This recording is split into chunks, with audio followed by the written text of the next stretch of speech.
और मेरे साथ हैं अमलेंदु उपाध्याय। आरएसएस प्रमुख मोहन भागवत का बयान इस समय राजनीतिक चर्चाओं और राजनीतिक विवादों का की वजह बन गया है। आरएसएस प्रमुख मोहन भागवत ने जो बयान दिया, यानी जो दूसरी आज़ादी की बात उन्होंने की कि बाहर दूसरी आज़ादी नहीं, वास्तविक आज़ादी यानी ट्रू फ्रीडम की, इंडिपेंडेंस की उन्होंने बात की। और ये वास्तविक आज़ादी का जिक्र उन्होंने किया कि पिछले साल 22 जनवरी 2024 को तब मिली जब देश में अयोध्या में श्री राम मंदिर की प्राण प्रतिष्ठा हुई, और उसको कह रहे हैं कि ये वास्तविक आज़ादी है। इसका मतलब ये है कि 1947 में जो आज़ादी मिली वो वास्तविक आज़ादी नहीं थी। इसको लेकर राहुल गांधी ने जिस तरह से मोहन भागवत को पर हमला किया है, जिस तरह से उन पर आक्रमण किया है शब्दों का, उन्होंने कहा कि ये आरएसएस की विचारधारा है, सोच है, जो लगातार आरएसएस के नेताओं के जरिए, आरएसएस के कार्यकर्ताओं के जरिए और आरएसएस की विचारधारा से पोषित भारतीय जनता पार्टी जैसी पार्टियों के जरिए अक्सर सामने आती रहती है। इनका संविधान में भरोसा नहीं है, इनका देश की व्यवस्था में भरोसा नहीं है, और यहाँ तक कि जो आज़ादी मिली है, आज़ादी को पाने के लिए लोगों ने जो कुर्बानी की है उस पर भरोसा नहीं है। इसको लेकर ज़बरदस्त हमला चल रहा है आरएसएस प्रमुख पर, और आरएसएस प्रमुख इस मामले में एकदम अलग थलग दिखाई पड़ रहे हैं। चूंकि ये मुद्दा संविधान से जुड़ा हुआ है, और अगर आप देश की आज़ादी को 1947 में नहीं मान रहे हैं तो इसका मतलब कि आज़ादी से जो बना संविधान है आज़ादी के बाद, आप उसको भी नहीं मान रहे हैं। और इस मुद्दे पर भारतीय जनता पार्टी का साथ भी आरएसएस प्रमुख को नहीं मिल पा रहा है। हालांकि राहुल गांधी के बयान को लेकर भारतीय जनता पार्टी जरूर हमलावर है, लेकिन वो बयान क्या है? राहुल गांधी ने जिस तरह से कहा है कि वो लगातार बीजेपी, आरएसएस और इनके जरिए जो शासन किया जा रहा है, यानी उन्होंने इंडियन स्टेट का जिक्र किया, उसके खिलाफ हम लगातार लड़ाई लड़ रहे हैं और आगे भी लड़ते रहेंगे। तो ये बयान काफ़ी महत्वपूर्ण हो गया है, और आरएसएस प्रमुख को ज़बरदस्त झटका लगा है राहुल गांधी के इस बयान से और उनके इस आक्रामक तेवर से। अब वो इस मामले में बिल्कुल अलग थलग पड़ते दिखाई पड़ रहे हैं। अमलेंदु जी, ये जो भारतीय जनता पार्टी के जो नेता हैं, चाहे जेपी नड्डा हों, अब चूंकि आरएसएस प्रमुख का बचाव इस मामले में वो कैसे कर सकते हैं, लेकिन राहुल गांधी के बयान के एक शब्द को लेकर, और वो भी उस शब्द को लेकर जो सीधे सीधे संविधान में लिखा हुआ है, उसको लेकर राहुल गांधी पर हमला कर रहे हैं। इसका पूरी तरह से लग रहा है कि आरएसएस प्रमुख मोहन भागवत अपने इस बयान को लेकर उलझ गए हैं, अपने ही जाल में उलझ गए हैं। कहा यह जा रहा है कि जिस तरह से उनके पिछले दिनों कुछ बयानों को लेकर भारतीय जनता पार्टी के नेताओं में नाराजगी रही और वो सीख देने की कोशिश कर रहे हैं, लेकिन भारतीय जनता पार्टी के नेता उनके बयानों के विपरीत काम कर रहे हैं। मसलन जिस तरह से उन्होंने हर मस्जिद में शिवलिंग खोजने की बात की थी, और ये भी कहा था कि मंदिर मस्जिद का धार्मिक विवादों को मुद्दा एक हवा देकर कुछ लोग नेता बनने की कोशिश कर रहे हैं। इस तरह के बयानों की भारतीय जनता पार्टी के नेताओं में काफ़ी प्रतिक्रिया हुई। खुलकर तो किसी ने निंदा नहीं की मोहन भागवत के बयान की है, और चूंकि वो कर भी नहीं सकते हैं, लेकिन इसको लेकर मोहन भागवत के प्रति भारतीय जनता पार्टी के नेताओं की नाराजगी देखने को सामने आई। शायद ये उसको बैलेंस करने की कोशिश कर रहे थे कि राम मंदिर के निर्माण को, प्राण प्रतिष्ठा को एक दूसरी आज़ादी के रूप में प्रोजेक्ट कर रहे थे, लेकिन इस मामले में बिल्कुल अलग थलग पड़ते दिखाई पड़ रहे हैं। असल में समीर जी, जिस तरीके से राहुल गांधी ने लोकसभा चुनाव के दौरान संविधान को मुख्य मुद्दा बना दिया जी, और अभी भी राहुल गांधी उस संविधान के मुद्दे को पकड़े हुए हैं। मोहन भागवत का ये बयान जो था, ये सीधा सीधा बूमरैंग कर गया, और मोहन भागवत ने पूरी भारतीय जनता पार्टी को फंसा दिया। क्योंकि मोहन भागवत सीधे सीधे आज़ादी की लड़ाई को नकार रहे हैं, देश की आज़ादी को नकार रहे हैं और देश के संविधान को नकार रहे हैं। यानी सीधा सीधा राहुल गांधी ने जो कल जोरदार हमला किया कि ये मोहन भागवत देशद्रोह कर रहे हैं, किसी दूसरे देश में होते तो अब तक गिरफ्तार हो गए होते, देशद्रोह का मुकदमा चलता। जाहिर सी बात है समीर जी, अगर चीन में होते और इस तरीके की मोहन भागवत ने कोई बात कही होती तो अब तक लैंप पोस्ट पर उल्टे लटका दिए गए होते।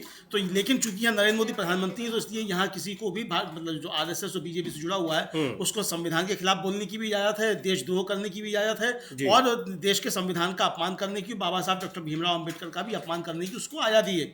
ये आज़ादी जो है ये नरेंद्र मोदी के 2014 में प्रधानमंत्री बनने के बाद मिली है लोगों को।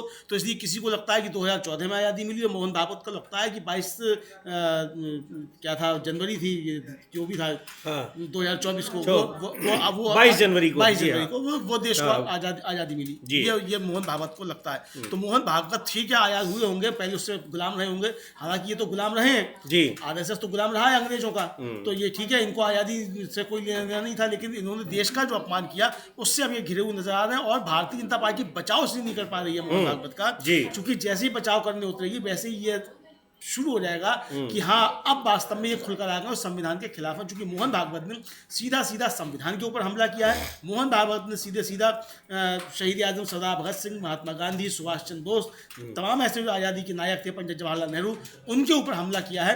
तो ये चूंकि इन्होंने अंग्रेजों से मिले हुए थे ये लोग और ये देश की आज़ादी में कहीं नहीं थे, इसलिए इनका ये तो समझ में आता है कि ये आज़ादी की लड़ाई के खिलाफ हैं, लेकिन इस तरीके से खुलकर सामने आ जाएंगे ये नहीं समझा जाता, लेकिन मोहन भागवत खुलकर सामने आ गए। जी बिल्कुल, ये और यही बात जो कांग्रेस पार्टी के नेता कह रहे हैं और राहुल गांधी कह रहे हैं कि आज़ादी की पूरी जो आज़ादी की लड़ाई थी, स्वाधीनता संग्राम था, उसको किस तरह से खारिज कर रहे हैं। कोशिश हमेशा करते रहे हैं और आज़ादी के तमाम नायकों को खारिज करते रहे हैं, लेकिन स्पष्ट रूप से उस पूरी की पूरी आज़ादी को ही खारिज करते हुए दिखाई पड़ रहे हैं। इसको लेकर जबरदस्त हमला बोला और कांग्रेस पार्टी के तमाम नेता इस मामले में मोहन भागवत को जिस तरह से घेर रहे हैं, और चूंकि यह संविधान से जुड़ा मुद्दा है, देश की आज़ादी से जुड़ा मुद्दा है, इस पर भारतीय जनता पार्टी का भी साथ मोहन भागवत को नहीं मिल पा रहा है। और भारतीय जनता पार्टी के तमाम नेता इस बीच मोहन भागवत के तमाम बयानों से वैसे भी नाराज रहे हैं, लेकिन अब कांग्रेस पार्टी के निशाने पर जिस तरह से मोहन भागवत आ रहे हैं, घिरे हुए नजर आ रहे हैं, वो उनके लिए बहुत मुश्किलों भरा साबित होने जा रहा है। कांग्रेस नेता पवन खेड़ा को सुनते हैं क्या कहा है उन्होंने इस मुद्दे पर। उन्होंने मोहन भागवत की आलोचना की है और कहा है कि राहुल गांधी ही वास्तव में बीजेपी और आरएसएस की विचारधारा के खिलाफ वास्तविक लड़ाई लड़ रहे हैं। सुनते हैं पवन खेड़ा को, मोहन भागवत पर उन्होंने भी जमकर हमला बोला है। साथियों, अंग्रेजों को हिंदुस्तान छोड़े लगभग 7.5 दशकों से ऊपर हो चुका है, लेकिन एक मुखबिरों का गिरोह, एक गैंग अंग्रेजों ने बनाया था 100 साल पहले। 100 साल इसी साल उनको पूरे हो रहे हैं। राष्ट्रीय स्वयंसेवक संघ, ये तब से अब तक सिर्फ और सिर्फ मुखबिरी करता रहा, देश को कमजोर करता रहा, देश को स्वतंत्र करने का जो युद्ध चल रहा था, संघर्ष चल रहा था, उसको कमजोर करता रहा। भारत छोड़ो आंदोलन के वक्त तो इन्होंने चिट्ठी लिख दी थी श्यामा प्रसाद मुखर्जी ने अंग्रेजों को कि कैसे इस आंदोलन को कमजोर किया जाए, कैसे इसको सैबोटाज किया जाए। ये इनकी असलियत है। और अब एक बीमार आदमी, पूरी तरह से बीमार आदमी मोहन भागवत कहता है कि भारत को 1947 में आजादी नहीं मिली। ये शब्द भले मोहन भागवत के होंगे, ये पीड़ा, ये दर्द गुरु गोलवालकर का है। गुरु ये मानते हैं उसको, हम नहीं। गुरु गोलवालकर वो आदमी है जो 1947 तक अंग्रेजों की जी हुजूरी करता रहा, और उसको दर्द इसी बात का था ये कैसा संविधान आ गया जो दलितों को आरक्षण देता है, जो आदिवासियों के लिए आरक्षण की बात करता है। ये कैसा संविधान? उसको दर्द इस बात का था ये तिरंगा कैसे आ गया। और वो दर्द राष्ट्रीय स्वयंसेवक संघ में आज तक है। इसी सदी की शुरुआत में 26 जनवरी 2001 को राष्ट्र प्रेमी युवा दल के 3 सक्रिय सदस्य नौजवान लोग घुस गए रेशम बाग में, नागपुर में, और फहरा दिया उन्होंने तिरंगा। उनको जेल करवाई राष्ट्रीय स्वयंसेवक संघ ने। नागपुर की अदालत में बड़ा लंबा चला यह केस, फिर अदालत से वो बरी हुए।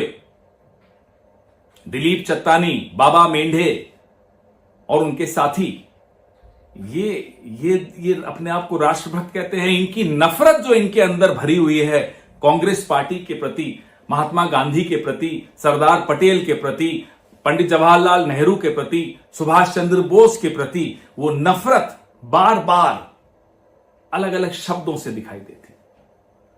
आप कांग्रेस से नफरत करिए, कोई दिक्कत नहीं है, हम लड़ लेंगे आपसे, हम आपको सिखा भी देंगे।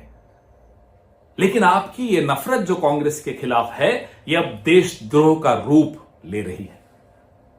तभी मैं आपको बीमार कहता हूं Mohan Bhagwat ji, you are a sick man. और इस बीमारी का इलाज ये देश जानता है कैसे करना है। आपकी औकात में अगर आप खुद नहीं रहेंगे तो ये देश आपको आपकी औकात याद दिला देगा, भूलिएगा नहीं। हो सकता है हमसे कोई चूक हुई होगी कि आपको सही वक्त पे आपकी औकात नहीं दिखाई, लेकिन इस देश से कभी चूक नहीं होती। इलाज कराइए, आप बीमार हैं मोहन भागवत जी।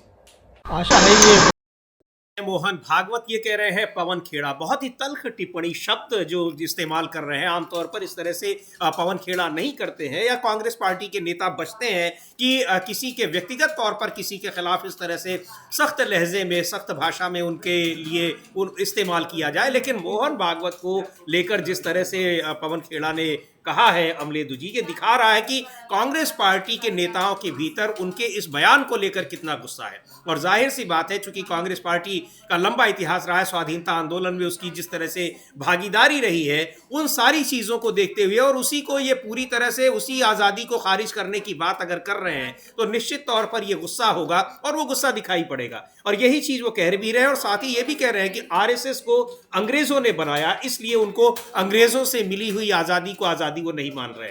हाँ बिल्कुल, ये अंग्रेजों से मिली आज़ादी को आज़ादी नहीं मान रहे हैं। और ये साफ समझ में आ रहा है कि मोहन भागवत जो है वो किस तरीके से जो राहुल गांधी का आरोप है सीधा सीधा कि देशद्रोह कर रहे हैं। जी हाँ, राहुल गांधी यही शब्द इस्तेमाल किए कि अगर किसी मतलब ये देशद्रोह है कि आप जो है आज़ादी नहीं मान रहे हैं और आप बता रहे हैं कि आज़ादी 22 जनवरी 2024 को मिली। जी हाँ, तो ये सीधा सीधा देशद्रोह है, ये जो है वो बता रहे हैं राहुल गांधी। और देश भी इस बात को समझ रहा है, इसलिए पूरे देश भर में जो है इसके खिलाफ एक माहौल बना हुआ है। इधर एक ब्रेकिंग खबर ये है समीर जी कि भारत के चुनाव आयोग ने जो राजनीतिक दलों से चुनाव प्रचार में आर्टिफिशियल इंटेलिजेंस के जिम्मेदार और पारदर्शी उपयोग करने का आग्रह किया है। चुनाव आयोग ने राजनीतिक दलों और उम्मीदवारों से AI द्वारा उत्पन्न सिंथेटिक सामग्री का उचित रूप से खुलासा करने और लेबल लगाने को भी कहा है। चुनाव आयोग ने प्रचार में AI द्वारा उत्पन्न सामग्री के उपयोग में पारदर्शिता और जवाबदेही को बढ़ावा देने के लिए राजनीतिक दलों को एक सलाह जारी करने का एक सलाह जारी की है। आपको याद होगा कि बीच में था वो AI के जरिए तैयार किया गया था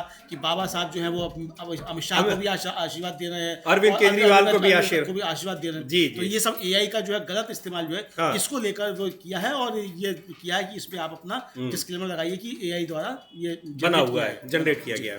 जी, तो ये चुनाव आयोग की सलाह है और चूंकि AI के ज़माने में बहुत सारी चीज़ें ऐसी होती हैं जो होती आर्टिफिशियल है लेकिन लगता है कि वो वास्तविक है, और अगर उस पर ये जानकारी नहीं दी जाएगी तो बहुत सारी चीज़ें वास्तविक लगेंगी और एक तरह से ये उसका इस टेक्नोलॉजी का दुरुपयोग है।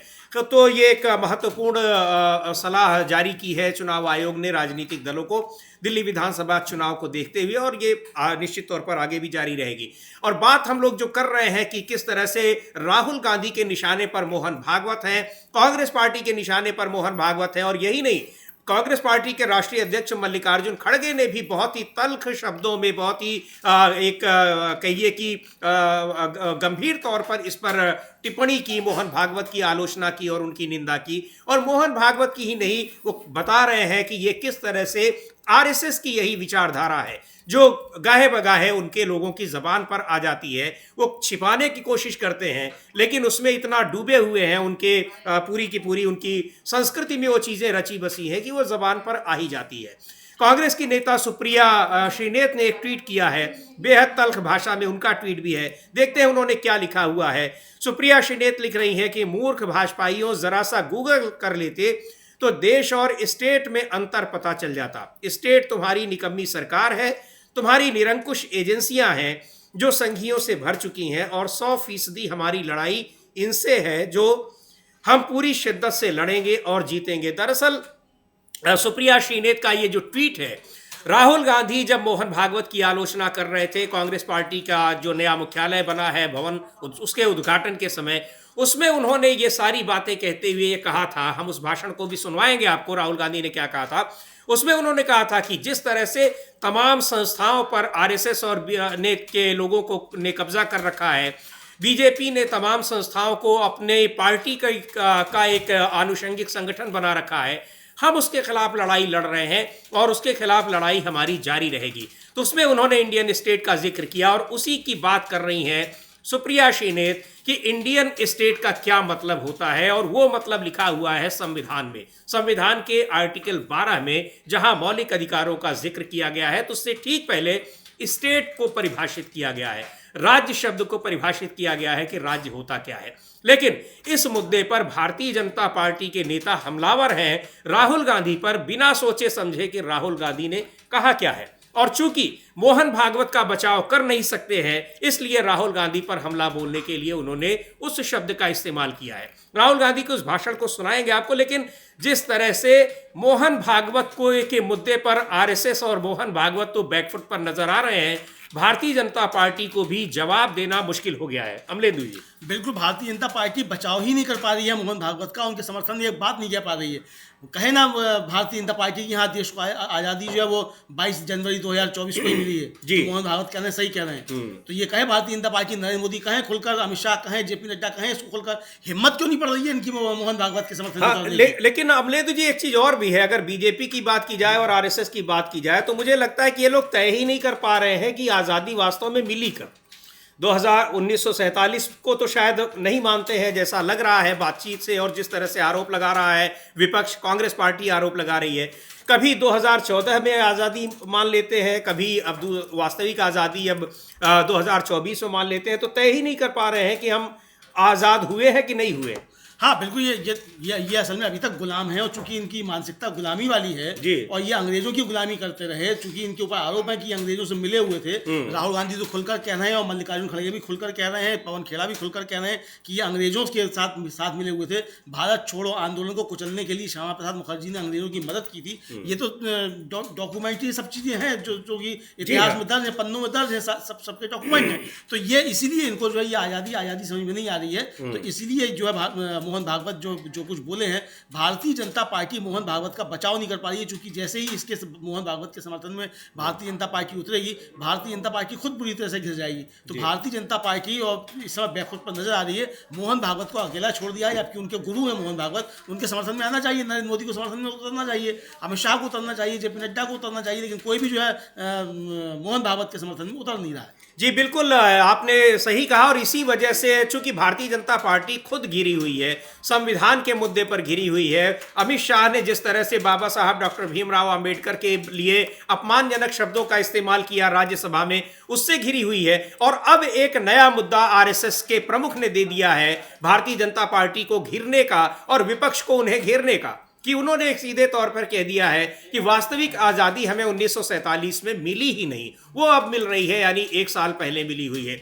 तो इस मुद्दे पर भारतीय जनता पार्टी चाह कर भी बचाव नहीं कर पा रही है। लेकिन एक बात यह भी कही जा रही है कि भारतीय जनता पार्टी के तमाम नेता मोहन भागवत के पिछले कुछ समय से जिस तरह से वो बयान दे रहे हैं हिंदुत्व को लेकर और सांप्रदायिक सौहार्द को लेकर, उससे उनमें नाराजगी है, और उसको बैलेंस करने की कोशिश की या उसको डैमेज कंट्रोल करने की कोशिश की मोहन भागवत ने, लेकिन खुद गिर गए उसमें। तो एक इस तरह की भी चीजें दिखाई पड़ रही हैं कि बीजेपी के नेता चाहते भी नहीं कि वो उनका बचाव करें। हाँ, नहीं चाहते भी नहीं, और बल्कि खुश हो रहे हैं कि अच्छा बहुत मोदी जी को हटाने के लिए षड्यंत्र रच रहे थे, बहुत मोदी जी को सीख दे रहे थे कि ईश्वर नहीं बनना चाहिए, मनुष्य बनना चाहिए। मोदी जी तो बन गए मनुष्य, देखो कह दिया उन्होंने मनुष्य बन गए, अब तुमको फंसा दिया मोदी जी ने।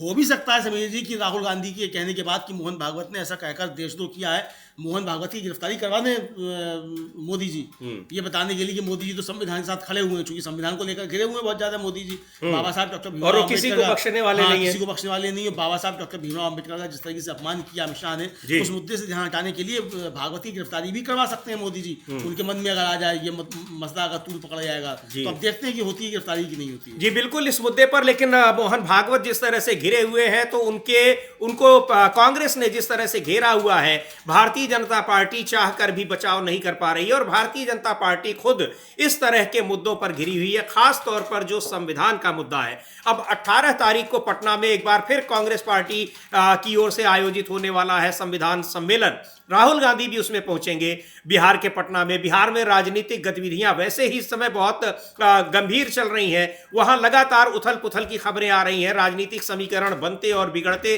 दिखाई पड़ रहे हैं। उसमें अब एक बार फिर जब 18 तारीख को संविधान सम्मेलन होगा तो मोहन भागवत का ये बयान भी चर्चा में होगा, और पूरी क्रोनोलॉजी इसकी जो है कि किस तरह से संविधान को बदलने और संविधान को पूरी तरह से बदल देने की जो एक मंशा पाल रखी है भारतीय जनता पार्टी ने और आरएसएस ने, उसको ये सर मोहन भागवत का बयान किस तरह से पुष्ट करता है, निश्चित तौर पर वो मुद्दा भी उसमें उछलेगा। संविधान को लेकर जिस तरह से भारतीय जनता पार्टी लोकसभा चुनाव से ठीक पहले उस पर बैकफुट पर रही, बचाव करती रही, लेकिन बचाव कर नहीं पाई। 400 पार का नारा उसने इसलिए दिया, पार्टी के नेताओं ने कहा भी कि वो संविधान बदलना चाहते हैं। अब मोहन भागवत जिस तरह से कह रहे हैं, तो ये सारी चीज़ें बता रही हैं कि भारतीय जनता पार्टी और आरएसएस की संविधान के प्रति सोच क्या है, वो दिखा रही है कि संविधान में कितनी निष्ठा है। चाहे उसको माथे से लगाएं, चाहे साथ लेकर चले, चाहे सिर पर लगाएं, कितना भी कहें, लेकिन वास्तव में संविधान को दिल से मानते नहीं हैं। और ये बात राहुल गांधी लगातार कह रहे हैं। हाँ बिल्कुल, ये बात राहुल गांधी लगातार कह रहे हैं और राहुल गांधी इस पर लगातार घेर भी रहे हैं जी, और ये घिर भी रहे हैं। हाँ, मतलब मोहन भागवत से लेकर नरेंद्र मोदी तक सब जो है राहुल गांधी के इस दांव में घिरते हुए नजर आ रहे हैं और ये खुद साबित कर रहे हैं कि ये संविधान को नहीं मानते, संविधान विरोधी हैं, बिल्कुल भारत विरोधी हैं, ये खुद साबित कर रहे हैं। तो मोहन भागवत का सीधा सीधा बयान जो भारत विरोधी है, संविधान विरोधी है, ये तो साफ तौर पर नजर ही आता है। राहुल गांधी ने इस पर जबरदस्त तरीके से घेर दिया है। समीर जी बिल्कुल, तो राहुल गांधी ने इस पर जबरदस्त तरीके से घेर दिया है। और अब जब 18 तारीख को पटना में अमलेंदु जी संविधान सम्मेलन होने वाला है, पटना बिहार में जिस तरह से राजनीति चल रही है, उन सारी चीजों को, और देखा जाए कि मोहन भागवत ने 2015 में भी एक बयान दिया था, आरक्षण की समीक्षा की बात उन्होंने कही थी कि अब इसकी समीक्षा होनी चाहिए, समय आ गया है। 2014 में केंद्र में भारतीय जनता पार्टी की सरकार बनती है, पूर्ण बहुमत की एनडीए की सरकार थी, लेकिन भारतीय जनता पार्टी को पहली बार पूर्ण बहुमत मिला था। तो एक कॉन्फिडेंस बोल रहा था, और उस कॉन्फिडेंस में अपने मन की बात जब कही मोहन भागवत ने, और उसके बाद बिहार का चुनाव किस तरह से प्रभावित हुआ, एक बार फिर मोहन भागवत का ये बयान आया है जिसमें वो आज़ादी को ही एक तरह से खारिज करते दिखाई पड़ रहे हैं। और अब वो फिर बिहार में जब ये सम्मेलन होने वाला है, आज़ादी ये संविधान सम्मेलन होने वाला है, तो और बिहार में राजनीतिक गतिविधियां उथल पुथल वाली चल रही हैं, इसको देखते हुए बिहार की राजनीति पर और फिर देश की राजनीति पर मोहन भागवत के इस बयान का एक दूरगामी प्रभाव पड़ता दिखाई पड़ रहा है।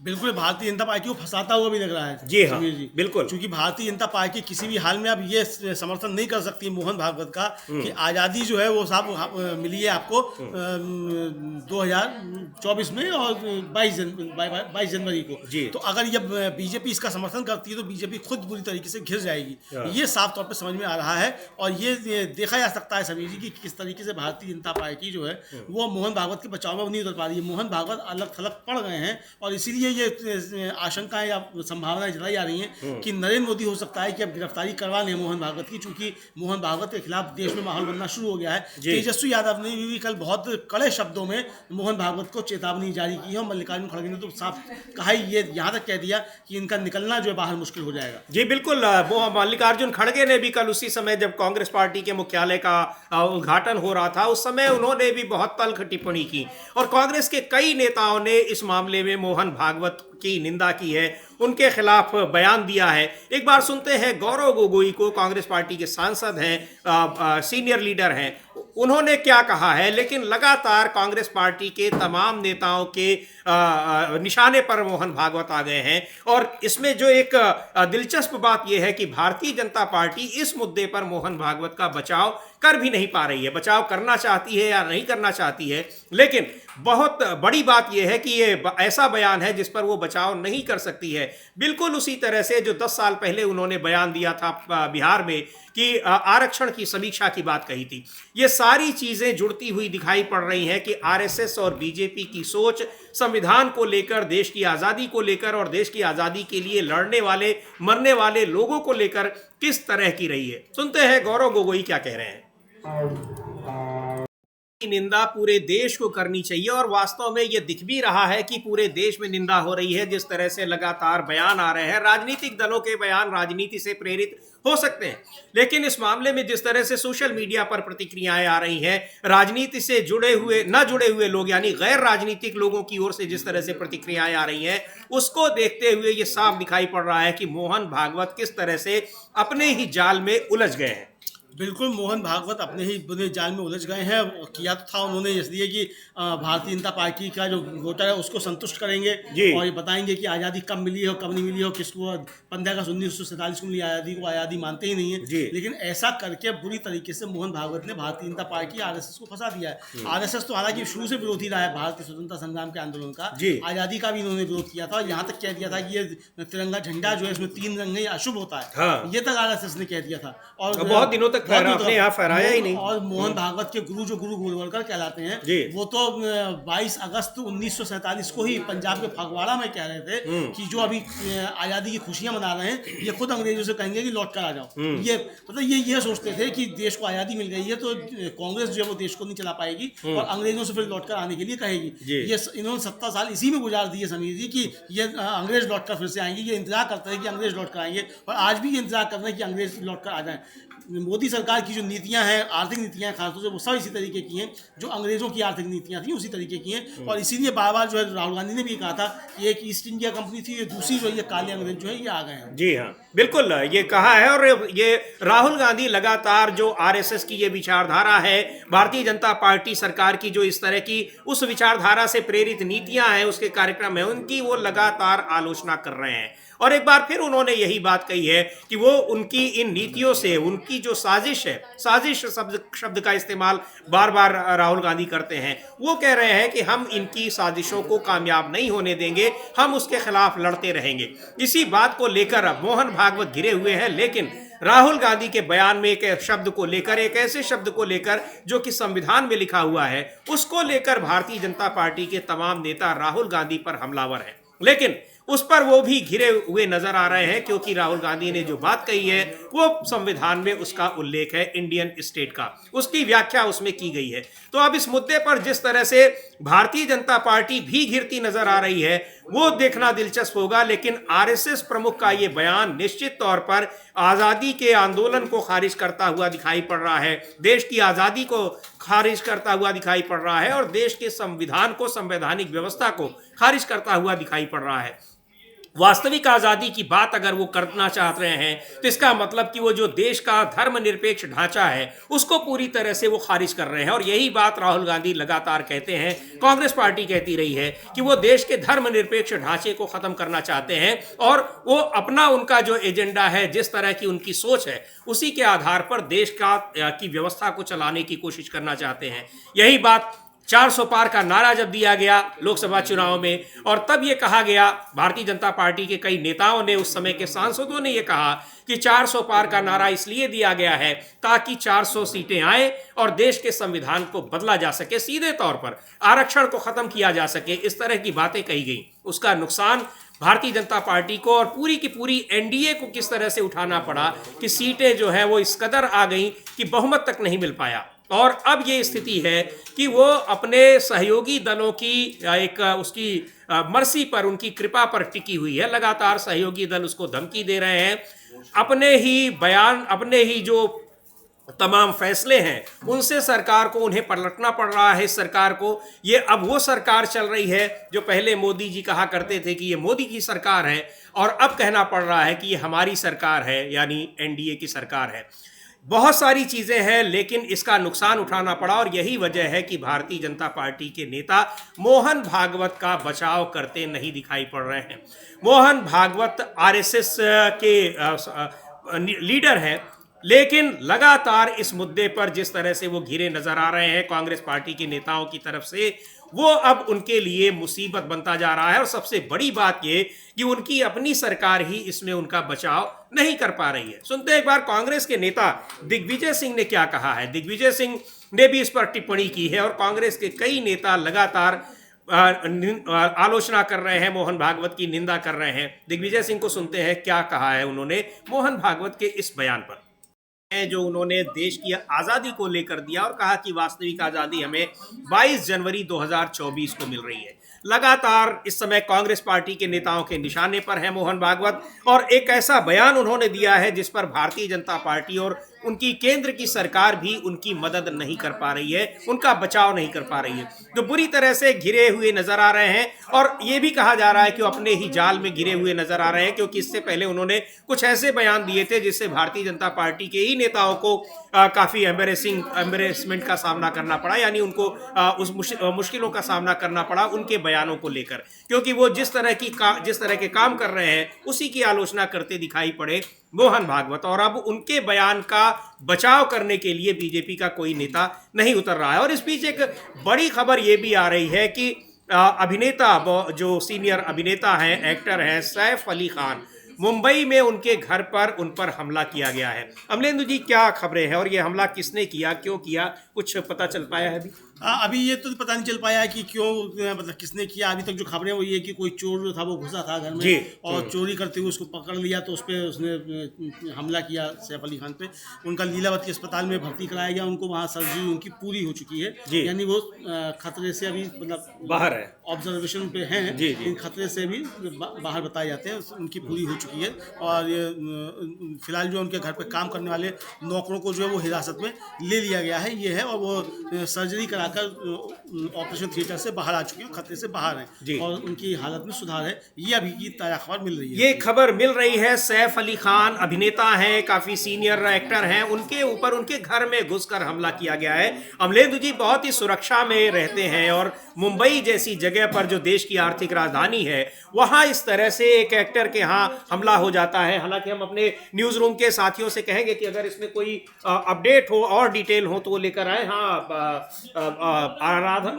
आंचल लेकर आई है कुछ अपडेट। जी बताएं आंचल, क्या खबर है? जी पहले तो मैं ये बता दूं समीर जी कि जिस तरीके से रात को 2 बजे के करीब ये हमला हुआ, बहुत बड़ा हमला है और इसको लेकर कानून व्यवस्था पर भी लगातार महाराष्ट्र की कानून व्यवस्था सवालों के घेरे में है। और ऐसे में जो पुलिस है, पुलिस के डीसीपी दीक्षित गोदाम का बयान आया है। उन्होंने बोला है कि जिस तरीके से हमला हुआ, रात के 2 बजे के करीब ये हमला हुआ था और इस हमले के पीछे की जो वजह है वो चोरी बताई जा रही है कि चोरी की मंशा की वजह से ये हमला हुआ था। उनका ये बयान आया है कि जो अभी हमें जानकारी मिली है उसके हिसाब से हमने 7 टीमें गठित की हैं, इसकी जांच की जा रही है और कुछ लोगों को हिरासत में भी लिया गया है और आगे इसकी जांच जो है की जा रही है। तो जांच की जा रही है, लेकिन अभी तक और हालांकि प्रतिक्रिया जरूर आ रही है राजनीतिक दलों की, कानून व्यवस्था पर भी सवाल उठ रहे हैं कि आखिर किस तरह से कोई अगर चोर चोरी के मकसद से भी घुसा है तो कैसे वहां पर घुस जाएगा। निश्चित तौर पर उनकी अपनी सुरक्षा भी रहती है और सरकार की जो सुरक्षा है वो भी वहां पर रहती है। बहुत ही एक पॉश इलाके में रहते हैं सैफ अली खान। अभी जो है पुलिस सीसीटीवी कैमरे खंगाल रही है, जांच की जा रही है और इसके अलावा जैसे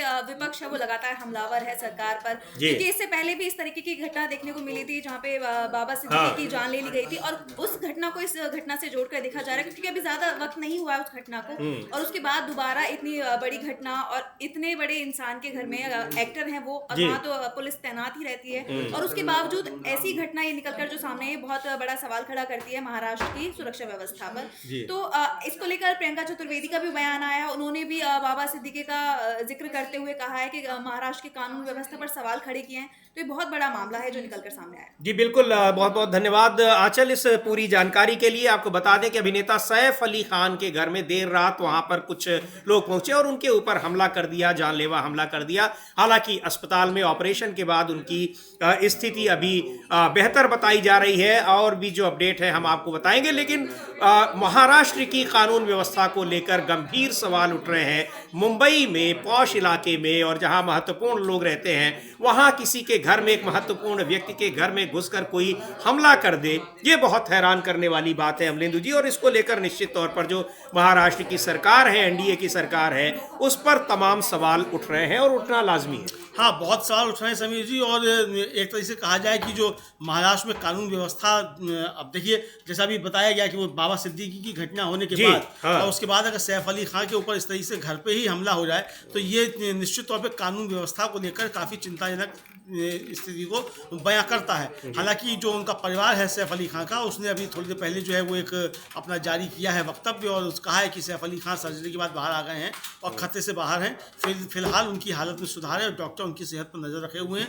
परिवार के सभी सदस्य सुरक्षित हैं और पुलिस घटना की जांच कर रही है। हम doctor Neeraj Uttamani, doctor Neeraj Nitin Dange, doctor Leena Jain और लीलावती अस्पताल की टीम को धन्यवाद देना चाहते हैं और इसके साथ सभी फैंस और शिक्षकों को उनकी प्रार्थनाओं के लिए भी धन्यवाद। ये टीम सैफ अली खान की तरफ से वक्तव्य एक जारी किया गया और बताया जा रहा है समीर जी कि जो पहली जो सूचनाएं मिली उसके मुताबिक कि जो हमलावर था वो सैफ के बेटे जेह के कमरे में घुसने की कोशिश कर रहा था और जेह का जो केयरटेकर था उसने उसे देख लिया तो उसने चिल्लाया। वो जब चिल्लाया तो सैफ अली खान तो वो निकल कर कमरे से बाहर आया और जैसे वो बाहर आए वैसे ही उसने हमलावर पर हमला कर दिया और चाकू से उन पर हमला किया। जी, तो उन पर सैफ अली खान पर हमला कर दिया, जानलेवा हमला कर दिया और गंभीर रूप से उनको अस्पताल में भर्ती कराया गया, जहां उनकी स्थिति जो उनकी टीम ने सूचना दी है कि वो बेहतर बताई जा रही है। लेकिन इस घटना को लेकर महाराष्ट्र की कानून माफ कीजिएगा, कानून व्यवस्था को लेकर एक बार फिर गंभीर सवाल उठ रहे हैं। तो इसको देखकर राजनीतिक दलों की तरफ से प्रतिक्रियाएं आ रही हैं। कानून व्यवस्था को लेकर सरकार को घेरा जा रहा है। सैफ अली खान पर जिस तरह से कानून व्यवस्था को, महाराष्ट्र की कानून व्यवस्था निशाने पर है, महाराष्ट्र में व्यवस्था किस तरह से चल रही है वो भी बड़ा गंभीर मसला है। अमलेंदु जी, किस तरह से गृह मंत्रालय को, जो कानून व्यवस्था की मुख्य जिम्मेदारी जिस विभाग के पास होती है, उस विभाग को लेकर जिस तरह से राजनीतिक सौदेबाजी चलती रही और आखिरकार अब तक वो मसला नहीं सुलझा है। मुख्यमंत्री देवेंद्र फडणवीस ने तमाम कोशिशों के बावजूद एकनाथ शिंदे को ये विभाग नहीं दिया, अपने पास रखा हुआ है और अब जिस तरह से वो इस पर घिरते नजर आ रहे हैं, ये वहां पर जो गठबंधन सरकार है उस पर भी असर डालने वाला लगता है कि ये घटना बनने वाली है। हाँ, बिल्कुल बनने वाली है ये घटना। चूंकि एकनाथ शिंदे लगातार मांग रहे थे कि उनको गृह मंत्रालय दे दिया जाए और देवेंद्र फडणवीस ने गृह मंत्रालय अपने पास रखा और पिछली बार भी गृह मंत्रालय देवेंद्र फडणवीस के पास था और जब से वहाँ सरकार बनी है महायुति की, तब से कानून व्यवस्था मुंबई की बहुत ज़्यादा खराब हो गई है। और अब यही सवाल उठ रहे हैं कि अगर देवेंद्र फडणवीस के पास गृह मंत्रालय रहेगा तो मुंबई की और महाराष्ट्र की कानून व्यवस्था इसी तरीके से खराब रहेगी और खराब से खराब होती जाएगी। उधर इनके जो दूसरे उप मुख्यमंत्री हैं अजित पवार, वो भी काफ़ी ज़्यादा विवादों में घिरे हुए हैं, चूंकि उनके एक मंत्री जो है धनंजय मुंडे, उनके ऊपर बहुत ज़्यादा आरोप लग रहे हैं। बीट के एक सरपंच की जो जान ली गई उसमें उनके एक समर्थक जो उनके करीबी उनका नाम आ रहा है और ये आरोप लग रहे हैं कि अजित पवार जो है उसको बचा रहे हैं। तो ये अब महाराष्ट्र की जो राजनीति है उसमें काफ़ी ज़्यादा एक तरीके से कहा जाए वो हलचल इससे मचेगी। और सैफ अली खान का जो मामला है इसने एक बार से फिर से सवाल उठा दिया है कि महाराष्ट्र में जो महायुति की सरकार आई है वो कानून व्यवस्था को ठीक से नहीं संभाल पा रही है। बिल्कुल, और वहां पर सरकार इसी मुद्दे को संभाल नहीं पा रही है और बॉलीवुड के अभिनेता और तमाम लोग उससे जुड़े हुए कितने सुरक्षित हैं, पूरी फिल्म इंडस्ट्री कितनी सुरक्षित है, इस पर भी बड़े सवाल उठ रहे हैं। और निश्चित तौर पर चूंकि फिल्म इंडस्ट्री, ये जो बॉलीवुड उद्योग है, ये इंडस्ट्री है, इससे ये मुंबई की अर्थव्यवस्था में एक महत्वपूर्ण इसका योगदान है और जब उसी के लोग, उससे जुड़े हुए महत्वपूर्ण लोग सुरक्षित नहीं है तो मुंबई कितनी सुरक्षित है। निश्चित तौर पर इस पर तमाम सवाल उठ रहे हैं और इसको लेकर सरकार वहां की विपक्ष के निशाने पर है। विपक्ष के निशाने पर इसलिए भी है कि जिस तरह से एनडीए के गठबंधन के घटक दलों के बीच अभी तक तमाम तरह की सौदेबाजी चल रही है। एकनाथ शिंदे अब तक नाराज बताए जा रहे हैं और गृह मंत्रालय वहां सबसे ज्यादा विवादों में है। उन सारी चीजों को लेकर कई सवाल उठ रहे हैं और अब ये राजनीति एक बार फिर दिलचस्प मोड़ पर आने वाली है। सरकार बने हुए अभी कुछ ही दिन हुए हैं और लंबे समय तक सरकार का गठन नहीं हो पाया, यानी कुल मिलाकर वहां एनडीए की जो के घटक दलों के बीच की उथल पुथल है उसको लेकर जो सरगर्मी बनी हुई थी एक बार फिर वो उजागर हो गई कि घटक दलों के बीच किस तरह के रिश्ते हैं और सरकार अब कानून व्यवस्था को लेकर किस तरह से उस पर निशाना साधा जा रहा है। हाँ, कानून व्यवस्था को लेकर निशाना साधा जा रहा है और समीर जी ये मसला जो है अब राष्ट्रीय राजनीति के केंद्र में भी आ गया है। जी बिल्कुल। अरविंद केजरीवाल जो है दिल्ली के पूर्व मुख्यमंत्री, उन्होंने लिखा है कि सैफ अली खान पर हुए हमले के बारे में सुनकर स्तब्ध हूँ, उनके जल्द स्वस्थ होने की कामना करता हूँ, इस कठिन समय में उनके परिवार को शक्ति प्रदान करने की कामना करता हूँ। तो ये उन्होंने लिखा है। जो सांसद हैं वर्षा गायकवाड़, कांग्रेस की सांसद हैं, उन्होंने जो है वर्षा एकनाथ गायकवाड़, उन्होंने महाराष्ट्र के मुख्यमंत्री देवेंद्र फडणवीस से जो है सवाल किए। उन्होंने एक पोस्ट लिखा, उसमें लिखा कि इस बेशर्मी भरे हमले से बेहद स्तब्ध हूँ। मुंबई में क्या हो रहा है, यह सब बांद्रा में हुआ जिसे सुरक्षित इलाका माना जाता है, यही सबसे ज्यादा चिंता की बात है। फिर आम आदमी किस तरह की सुरक्षा की उम्मीद कर सकता है। हम आए दिन मुंबई और एमएमआर में बंदूक हिंसा, डकैती, चाकूबाजी की घटनाओं के बारे में सुनते हैं और सरकार के पास कोई जवाब नहीं है। उधर दूसरी तरफ जो फिल्म अभिनेत्री हैं पूजा भट्ट, उन्होंने भी इस हमले की निंदा करते हुए एक पोस्ट लिखा है और उसने कहा है कि बांद्रा में और अधिक पुलिस की मौजूदगी मौजूदगी मतलब उन्होंने मांग की। उन्होंने लिखा कि क्या इस अराजकता पर लगाम लगाई जा सकती है। हमें बांद्रा में और अधिक पुलिस की मौजूदगी की जरूरत है। शहर और खासकर उपनगरों की रानी पहले कभी इतनी असुरक्षित महसूस नहीं हुई थी। ये कहना है पूजा भट्ट का। समीर जी जी बिल्कुल। तो इस पूरे जो बॉलीवुड के तमाम जो लोग हैं, एक्टर्स हैं, निर्माता हैं, उनकी तरफ से ये प्रतिक्रियाएं आ रही हैं, राजनीतिक दलों की ओर से आ रही हैं। और जिस तरह से मुंबई में सैफ अली खान के घर पर घुसकर उनके ऊपर हमला हुआ है, जानलेवा हमला, निश्चित तौर पर वो कानून व्यवस्था को पर सवाल उठाने वाला है और सवाल उठाए जा रहे हैं। एक इतने सुरक्षित स्थान पर जहां पर वो रहते हैं, सुरक्षित स्थान है, वीआईपी इलाका है, महत्वपूर्ण व्यक्ति हैं, उनके घर के भीतर घुसकर कोई, चाहे वो चोरी के मकसद से घुसा हो जैसा कि पुलिस का अभी तक का दावा है, किसी भी मकसद से घुसा हो और उन पर हमला करके वापस आ जा रहा है, तो निश्चित तौर पर ये सवाल उठाने वाला है महाराष्ट्र की कानून व्यवस्था पर, मुंबई की कानून व्यवस्था पर, किस तरह से वहां पुलिस सक्रिय है। और इस तरह की घटनाएं लगातार होती रही हैं, दूसरे जगहों पर होती रही है, लेकिन इतने महत्वपूर्ण इलाके में, और महाराष्ट्र में भी कुछ महीने पहले की ही बात है, किस तरह से वहां बाबा सिद्दीकी की जान ली गई थी, उनको मारा गया था। तो ये तमाम सवाल ऐसे हैं कि मुंबई में फिल्म उद्योग से जुड़े लोगों की सुरक्षा पर भी सवाल उठा रहे हैं। और ये मुंबई के लिए, महाराष्ट्र के लिए काफ़ी एक गंभीर मुद्दा हो सकता है, क्योंकि फिल्म इंडस्ट्री अब धीरे धीरे वो जिस तरह से डिसेंट्रलाइज हो रही है और मुंबई की अर्थव्यवस्था का एक बड़ा जो कंट्रीब्यूटर है वो फिल्म इंडस्ट्री है। इस स्थिति में ये महाराष्ट्र के लिए भी काफ़ी गंभीर मुद्दा बनने वाला है, सैफ अली खान पर जिस तरह से हमला हुआ है और जिस तरह से राजनीतिक प्रतिक्रियाएं आ रही हैं। राजनीतिक प्रतिक्रियाएं आ रही हैं। इस बीच समीर जी, खबर ये है कि इस वारदात की जानकारी मिलने के बाद एनसीपी शरद पवार की जो सांसद है सुप्रिया सुले, उन्होंने सैफ अली खान के परिजनों से बातचीत की और घटना की उन्होंने जानकारी ली है। और इसी तरीके से जो हमले के वक्त जो है करीना कपूर और उनके बच्चे जो थे वो घर में सैफ के साथ ही थे, तो कोई बड़ा हादसा भी हो सकता था। इधर जो जूनियर एनटीआर कहे जाते हैं, जो कि तेलुगु फिल्मों के अभिनेता हैं, उन्होंने भी जो है वो एक्स पर लिखा है कि सैफ पर हमले के बारे में सुनकर हैरान और दुखी हूँ और उनके जल्द ठीक होने और अच्छे स्वास्थ्य के लिए कामना करता हूँ। उधर करीना कपूर की टीम जो है उसने एक बयान जारी किया है और उसने कहा है कि सैफ अली खान को कई चोटें आई हैं और करीना की टीम ने पुष्टि की कि उनकी सर्जरी मतलब चल रही थी, काफ़ी देर पहले का ही बयान था। अब तो आया है कि वो उनका सर्जरी पूरी हो चुकी है, वो बाहर आ चुके हैं और से बाहर है और डॉक्टर जो हैं वो उनकी निगरानी कर रहे हैं। इधर प्रियंका चतुर्वेदी जो हैं उन्होंने एक संदेश अपना जारी किया, एक वीडियो जारी किया है ट्विटर पर, और हम चाहेंगे कि अगर हमारी टीम के पास वो हो तो उसको सुनवा सकते हैं। जी, प्रियंका चतुर्वेदी को जो शिवसेना की सांसद है, राज्यसभा सदस्य हैं, उन्होंने भी इस मुद्दे पर अपनी प्रतिक्रिया जताई है। बहुत ही गंभीर इस घटना को माना जा रहा है, सैफ अली खान के घर में घुसकर जिस तरह से उन पर जानलेवा हमला हुआ है, और इसको लेकर पूरी की पूरी फिल्म इंडस्ट्री चिंतित दिखाई जा रही है। और कहा है जो प्रियंका चतुर्वेदी ने कि यह कितनी शर्म की बात है कि मुंबई में एक और हाई प्रोफाइल हत्या की कोशिश की गई। सैफ अली खान पर हमला एक बार फिर मुंबई पुलिस और गृह मंत्री पर सवाल उठाता है। प्रियंका चतुर्वेदी को सुनते हैं क्या कहा उन्होंने, लेकिन उन्होंने इस जो मुंबई की और महाराष्ट्र की कानून व्यवस्था है, सुरक्षा व्यवस्था है, उस पर गंभीर सवाल उठाया है। और ये सवाल फिल्म इंडस्ट्री से जुड़े तमाम लोग उठा रहे हैं और राजनीतिक दलों के लोग भी उठा रहे हैं। हालांकि अभी सरकार की तरफ से कोई प्रतिक्रिया अभी नहीं दिखाई पड़ी है, अगर कोई आती है तो भी हम आपको सुनाएंगे, लेकिन पहले सुन लेते हैं प्रियंका चतुर्वेदी ने इस मुद्दे पर क्या कहा है।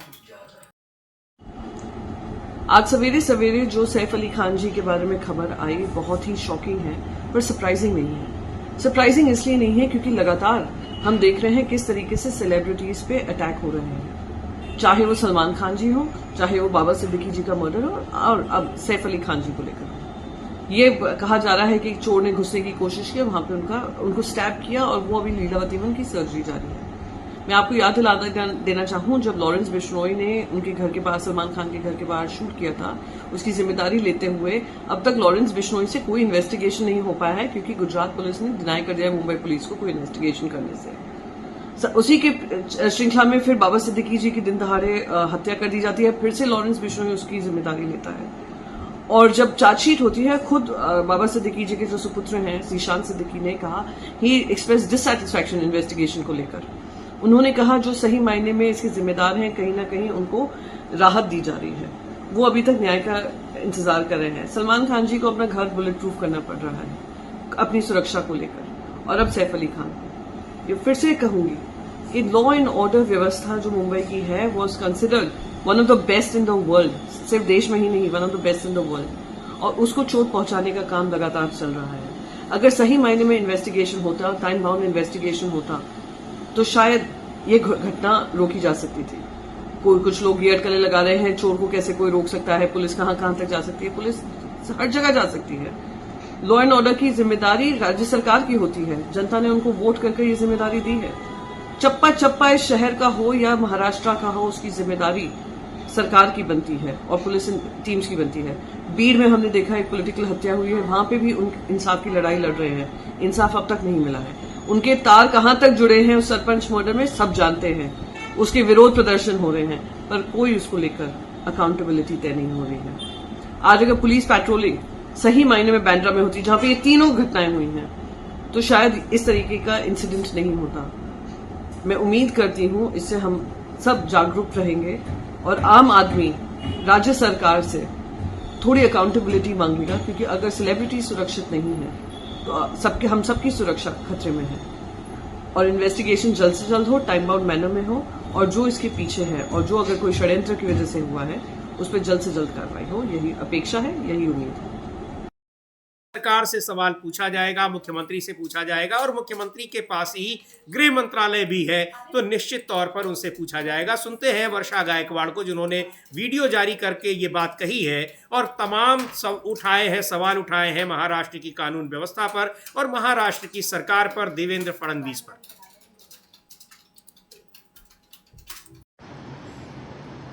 सैफ अली खान पे जो कल रात को हल्ला हुआ है, उसने वापस एक बार मुंबई की कायदा और सुव्यवस्था के ऊपर काफ़ी गहन सवाल जो है वो उपस्थित किए हैं। आज मैं होम मिनिस्टर से पूछना चाहती हूँ, मुख्यमंत्री से पूछना चाहती हूँ कि ना ही हमारे राजकारणी सुरक्षित है, राजनीति के पॉलिटिशियन सुरक्षित है, ना ही सिने अभिनेता सुरक्षित है, ना ही पद्मश्री सुरक्षित है, तो इस राज्य में सुरक्षित कौन है? जहाँ बीड़ परभणी जैसी घटनाएं हो रही है, पूना जैसी घटनाएं हो रही है, वही मुंबई में अगर बात करें तो ये तीसरी बांद्रा में होने वाली घटना है। पहली घटना में बाबा सिद्दीकी जी के ऑफिस के बाहर जो है उनको गोली मार के हत्या हुई थी। दूसरी घटना में सलमान खान जी के घर के बाहर गोलियां चली थी। अब ये तीसरी घटना है जब सैफ अली खान जो पद्मश्री है, उनके घर के अंदर जो है वो घुस के उनके ऊपर वार करने का काम हुआ है, उनको हल्ला करने का काम हुआ है। ये सबसे बड़े मुंबई के कायदा सुव्यवस्था के ऊपर सवाल पैदा करने वाली चीज़ें हैं। मुंबई में बीच में हमने देखा जे अस्पताल के बाहर भी जो है वो गोलियां चली। भाईकाला में भी एक पॉलिटिशियन के ऊपर जो है भरे दिन में उनके ऊपर हल्ला हुआ, उसमें उनकी मौत हो गई है। हम देख रहे हैं कि कई तरह से मुंबई की जो कायदा सुव्यवस्था है उसके ऊपर बहुत सारे सवाल इस माध्यम से उपस्थित हो गए हैं। सबसे पहली बात तो ये है कि मुंबई जो है वो स्कॉटलैंड के साथ उसकी पुलिस की कंपैरिजन की जाती है, लेकिन आज उसका मानसिक खच्चीकरण हुआ है। जैसे आप सबको पता है कि पुलिसों के बारे में बार बार बात करना, उनके वीडियो बनाएंगे, अपने बीबियों को दिखाएंगे, उनकी बदली करेंगे, ये कहीं ना कहीं कायदा सुव्यवस्था और पुलिसों के मानसिक खच्चीकरण का काम है। दूसरी ओर जहाँ गुंडे सरेआम घूमते हैं, मंत्रालय में घूमते हैं, वर्षा में घूमते हैं और उनकी रील बाहर आती है, कहीं ना कहीं ये भी जो है ये कायदा सुव्यवस्था के सवाल पैदा करते हैं। मुंबई जिसे सबसे सुरक्षित शहर कहा जाता था, दुर्भाग्यवश आज मुंबई असुरक्षित हो गया है। मुंबई में अब हम देख रहे हैं कि बंदूकों से गोलियां चल रही है, घर में घुस के हल्ले हो रहे हैं, और जहाँ पे पुलिस की सुरक्षा है, जहाँ खुद की अलग सुरक्षा व्यवस्था रख के उन एक्टर की यहाँ पे भी जाके जब हल्ले होने लगे हैं, तो सर्वसामान्य आदमी के जीवित के लिए, सर्वसामान्य आदमी की सुरक्षा के लिए कई बड़े पैमाने पे जो है वो सवाल पैदा हुए हैं। मुंबई शहर जो एक समय सबसे सुरक्षित शहर माना जाता था, आज उसको सबसे बड़ा जो है वो एक कायदा सुव्यवस्था के मामले में आज सबसे बड़ा प्रश्न चिन्ह निर्माण करने का शहर हुआ है। आज हम देख रहे हैं कि पुलिसों का दरारा नहीं है, पुलिसों का डर नहीं है। जब तक इसके ऊपर कार्रवाई नहीं होगी, चाहे पुलिस आयुक्त रहे, महासंचालिका रहे या होम मिनिस्टर रहे, इसकी जिम्मेदारी नहीं लेंगे, तब तक यह शक्य नहीं हो सकता है। और इसीलिए मेरा सवाल है कि महाराष्ट्र की और मुंबई की स्पेसिफिकली, कि मुंबई देश की आर्थिक राजधानी है, सबसे सुरक्षित शहर है, इसको जो असुरक्षित करने का काम इस सरकार के माध्यम से हुआ है, मेरा उनसे सवाल है कि इसके मामले में पूरी चौकसी हो जाए, पुलिसों को जो है वो पूरी तरह से स्वतंत्रता दी जाए और कायदा और सुव्यवस्था का राज्य निर्माण हो। वो सवाल सीधे सीधे उठ रहे हैं देवेंद्र फडणवीस पे, चूंकि गृह मंत्रालय उनके पास हो, गृह मंत्रालय को लेकर ही काफी पेच फंसा रहा था, यहाँ तक कि मंत्रिमंडल तय नहीं हो पाया, मंत्रिमंडल तय हो गया, उसके बाद विभागों में बंटवारा नहीं हो पाया, विभागों में बंटवारा हो गया, उसके बाद भी लंबे समय तक जो है वो एकनाथ शिंदे ने मुख्यमंत्री पद का अपना ऑफिस ज्वाइन नहीं किया, तो यानी गृह मंत्रालय को लेकर काफी ज्यादा था। और अब ये विवाद जिस तरीके से आया है और जो सैफ अली खान का मसला आया है, इस पर अब देवेंद्र फडणवीस सीधे सीधे घिरते हुए नजर आ रहे हैं। समीर, तो देवेंद्र फडणवीस घिरते नजर आ रहे हैं, सरकार घिरती नजर आ रही है, लेकिन महत्वपूर्ण बात यह है कि जिस तरह से सैफ अली खान के घर पर हमला हुआ है, उन पर जानलेवा हमला हुआ है, वो कैसे हुआ और इससे पूरा का पूरा जो मुंबई का सिस्टम है, कानून व्यवस्था है, महाराष्ट्र की कानून व्यवस्था है, क्योंकि अलग अलग जगहों से इस तरह की घटनाएं लगातार हो रही हैं, सामने आ रही हैं, उससे ये वहां की कानून व्यवस्था पर गंभीर सवाल खड़े करता है। एकनाथ शिंदे गृह मंत्रालय मांग रहे थे, नहीं मिला। जाहिर सी बात है कि अगर देवेंद्र फडणवीस के पास एक गृह मंत्रालय है तो देवेंद्र फडणवीस विपक्षी नेताओं के साथ साथ अब अपने सहयोगी नेताओं के निशाने पर भी आएंगे और आ ही रहे हैं। इसका मतलब साफ है कि महाराष्ट्र की सरकार पर एक बार फिर खतरे के बादल मंडरा रहे हैं और यह गंभीर मसला है। सबसे बड़ी बात यह कि पूरी की पूरी फिल्म इंडस्ट्री मुंबई में रहती है और फिल्म इंडस्ट्री से जुड़े लोगों की सुरक्षा किस तरह से दांव पर लगी हुई है। चिंता जता रहे हैं फिल्म इंडस्ट्री से जुड़े लोग भी और राजनीति से जुड़े लोग भी। तो गंभीर मसला है। अब इसकी जांच में क्या आता है, कौन आता है। कुछ लोगों को हिरासत में लिया गया है, पूछताछ की जा रही है। सैफ अली खान के घर पर काम करने वालों से भी पूछताछ की जा रही है, लेकिन अभी तक कोई पुख्ता जानकारी सामने नहीं आई है।